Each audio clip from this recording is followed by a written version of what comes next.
என் அருமை உலகத்தமிழ் மக்களே, தாய்மார்களே, பெரியோர்களே, சிறார்களே, என் அருமை சீடர்களே, யோக நண்பர்களே, யோக விரும்பிகளே, உங்கள் அனைவருக்கும் என் இனிய காலை வணக்கம். கலைஞர் தொலைக்காட்சி நிகழ்ச்சியில் நலமுடன் வாழ என்னும் பிரிவில் அதிகாலை வேளையில் யோகாசனத்திற்கு அதிக முக்கியத்துவம் தரப்பட்டிருப்பதை நீங்கள் அறிவீர்கள். ஏன் அதிகாலையில் இது தரப்படுகிறது என்பதை பற்றி பலமுறை சொல்லியிருக்கின்றேன். ஒரு 5 நிமிடம் 10 நிமிடம் உங்களால் முடிந்த ஆசனங்களை அந்த காலையில் செய்துவிட்டால் அன்று முழுவதும் எந்த தங்கு தடையுமின்றி உங்களுடைய எடுத்த காரியங்களை செம்மையாக முடிக்கக்கூடிய வல்லமை உங்களுக்கு வந்துவிடும் என்பதுதான் உண்மை. ஓடுவதாலோ சாடுவதாலோ குதிப்பதாலோ தாண்டுவதாலோ அது உங்களுக்கு நிச்சயமாக கிடைக்காது. ஒரு வயதுக்கு மேல் நம்ம அதெல்லாம் செய்ய முடியாது. 35 வயது 40 வயது ஆகிவிட்டால் எங்கே ஓடுவது சாடுவது குதிப்பது எல்லாம் முடியாது. ஆகவே இது ஒன்றுதான் நாம் இருந்த இடத்திலேயே அழகாக செய்யக்கூடிய ஆசனம். எந்த பிரச்சனையும் நமக்கு ஏற்படாத ஆசனம். பக்க விளைவுகளே ஏற்படாது. ஓடுவதால் ஏற்படும், சாடுவதால் ஏற்படும், கிரிக்கெட் விளையாடுவதால் ஏற்படும். ஆனால் யோகாசனம் செய்வதில் எந்த பக்க விளைவுகளும் உங்களுக்கு நிச்சயமாக இருக்காது என்பதை என் அனுபவபூர்வமாக உங்களுக்கு சொல்லிக்கொள்ள விரும்புகின்றேன். அந்த நிலையில் பாருங்கள், நமது அரங்கிற்கு ஜே.ஆர். ரவி என்பவர்கள் வந்திருக்கிறார்கள். 42 வயது. அவர்கள் ஒரு தொழிலதிபர். அவர் எனது பயிற்சி சாலைக்கு பலகாலம் வந்து ஆசனங்கள் அனைத்தையும் அற்புதமாக முழுமையாக பிறருக்கு சொல்லிக் கொடுக்கக்கூடிய வல்லமை பெற்ற அளவுக்கு அவர்கள் இன்றைக்கு தேர்ச்சி பெற்றிருக்கிறார்கள் என்று தான் சொல்ல வேண்டும். அவர்கள் இப்பொழுது கவையாசனத்தை செய்ய போகிறார்கள்.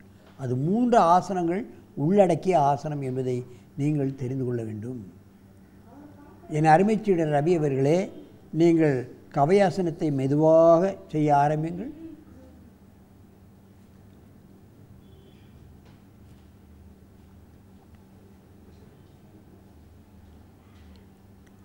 சர்வாங்காசனம், பத்மாசனம், அதே பத்மாசனம், எந்த கை உதவியும் இன்றி தானாக பத்மாசனம். மடக்கி தலையிலே வைப்பது, இரத்தத்தை அப்படியே தலைப்பகுதிக்கு இறுக்கி கீழே கொண்டு வந்துவிடும். ஜீரணக்கருவி அப்படியே அமுக்கப்படும். நுரையீரல் இருதயத்துக்கு அந்த இரத்த ஓட்டம் சீராக அமையும். தைராய்டு கிளாண்ட்ஸ், மூளைப்பகுதி, இவைகளுக்கெல்லாம் இரத்த ஓட்டம் வந்துவிடும். மெதுவாக இந்த ஆசனத்தை கலையுங்கள்.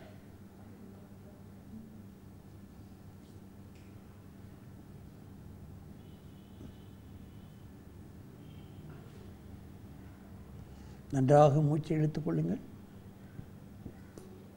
இப்பொழுது இங்கே தலையை வைத்து அங்கே காலிட்டுங்க. இன்னும் கொஞ்சம் கீழே போகணும். கொஞ்சம் ரைட் போட்டோம் பாருங்க.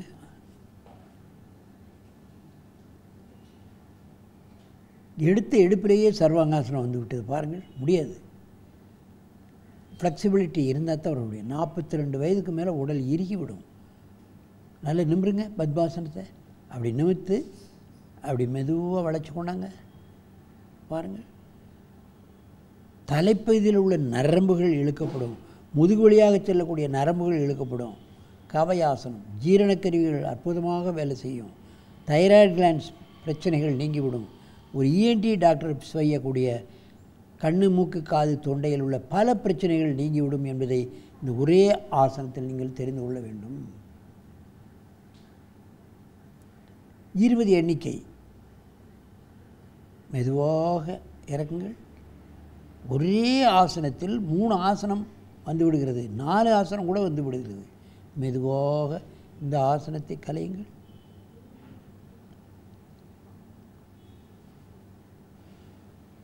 நீள மூச்சு வாங்கிக் கொள்ளுங்கள். இப்பொழுது இந்த இடத்தில் தலையை வைத்து அங்கே கால் நீட்டுங்கள். கீழே போங்க. கவை ஆசனம்.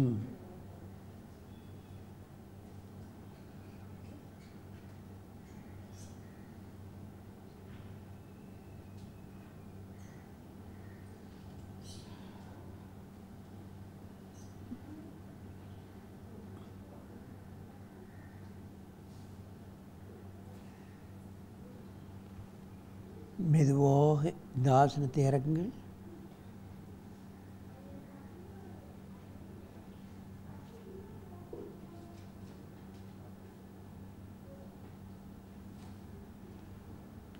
நீங்கள் அங்கே தலையை வச்சு இங்கே கால் நீட்டுங்க. அப்போ தான் அந்த கவையாசனம் எப்படின்னு முழுமையாக தெரியும். அப்படிதான் நல்லா இறங்கி படுங்க.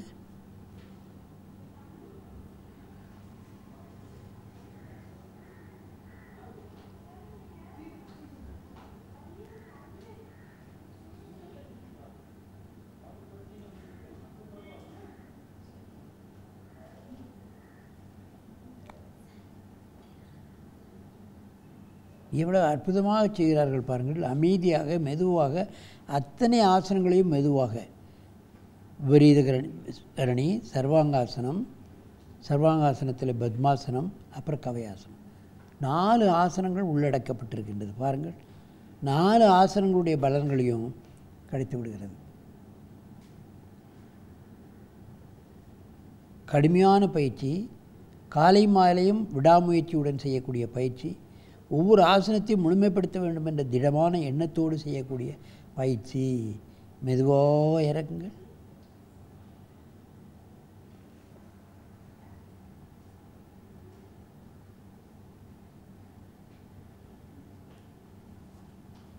அப்படியே திரும்பி அங்கே பத்மாசனத்தில் உட்காருங்க.